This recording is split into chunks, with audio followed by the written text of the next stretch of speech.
المغاربة هم الأكثر شجاعة ويقظة وتحملا للمشاق في العالم.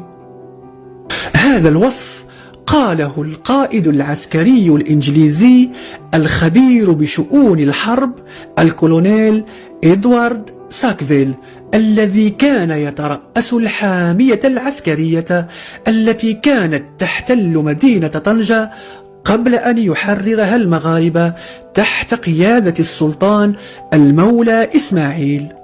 ففي تقرير أرسله إلى ملك إنجلترا شارل الثاني في يناير 1681 بعد أن احتك بالمغاربة في الحرب وفي السلم وتبين طينتهم، قال ساكفيل عنهم: ومع أني أتحدث عنهم كأعداء فإنني لم أجد أشجع منهم في الميدان عندما يرون سببا معقولا للقتال، ولا أحرص منهم على تجنبه إذا رأوا أن الحكمة تقتضي ذلك.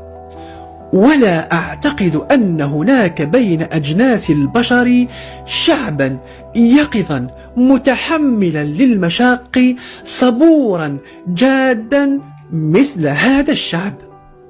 وهي الصفات التي تعوز الجندي، ويقصد هنا مواطنه الإنجليزي. ولو أضيف إلى هذه الصفات النظام الذي اعتاده الأوروبيون فلن يكون هناك عدو أخطر منهم في العالم، وهم يبحثون الأمور أثناء التفاوض معهم بهدوء وحكمة. ومن ثم فلا أفهم أبدا السبب وراء الاستخفاف بهم.